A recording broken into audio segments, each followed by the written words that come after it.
Hello everyone, welcome back to the another session in Principles of Programming Languages.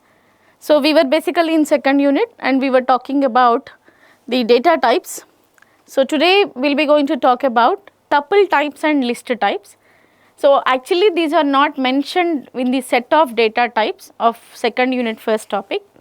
The reason is it is not being supported by all the languages. There are only few particular languages which support tuple and list, right?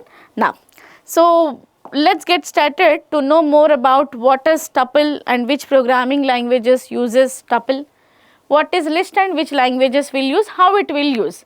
So these are what three things we'll be going to cover from this slide, from this video. The first is about what is a tuple.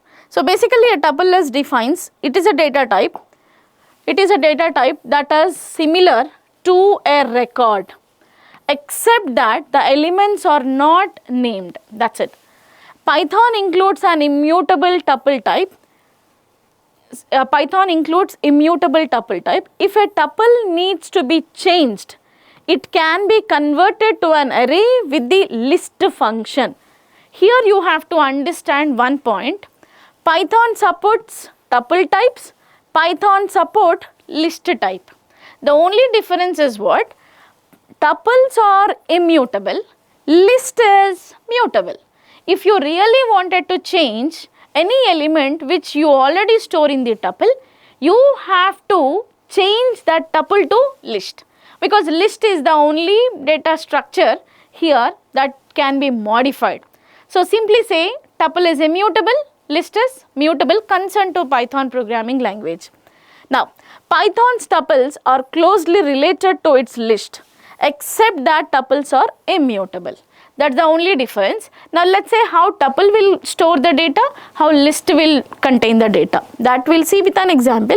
A tuple is created by assigning a tuple literal, which is my tuple is equal to 3 5.8 apple. So this is what actually you will be understanding. 3 is integer, 5.8 is float, apple is character constant. So tuple allows mixed data type. So that's of notice that the elements of a tuple need not be of the same type. You can take any of data type in the tuple list. Now the point is how to access them. It is okay that we are defining all the values into tuple, but the point is how to access these things.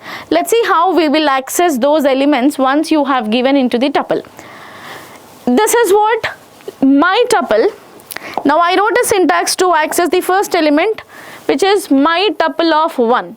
Now this 1 will points the first index element. So which is the elements of a tuple can be referenced with the indexing in brackets as in the following I have specified. Tuples can be concatenated with the plus operator.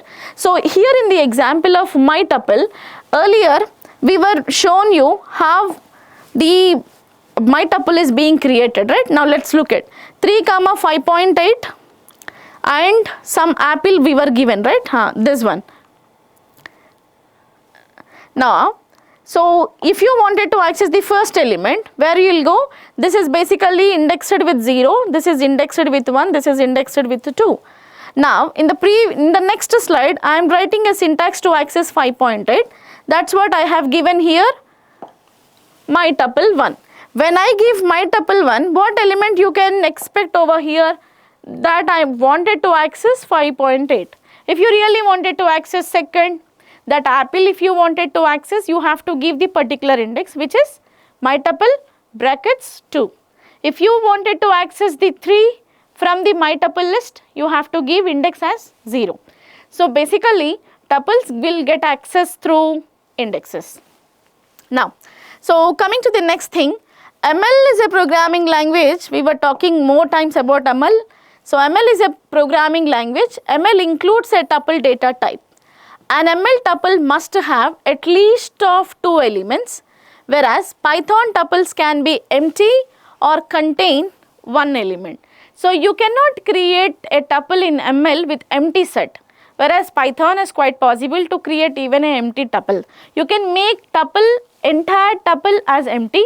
You can delete all the elements from tuple. You can put whatsoever elements you wanted to keep inside of the tuple. but ML is quite against to that. ML should have at least one element in the tuple.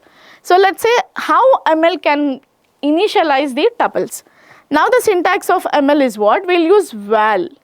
Val is a keyword to define tuples in the ML programming language. Now the same syntax, my tuple, and here you will find the list of items what are there in the my tuple. Now if now let's see how F sharp will support the same tuples. F sharp also has tuples. A tuple is created by assigning a tuple value, which is a list of expressions separated by commas and delimited by parentheses to a name in a let statement.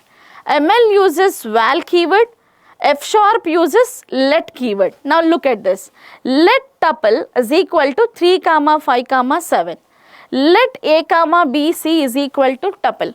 So these assigns 3 to a, 5 to b, 7 to c. This kind of syntax is allowed in F sharp programming language.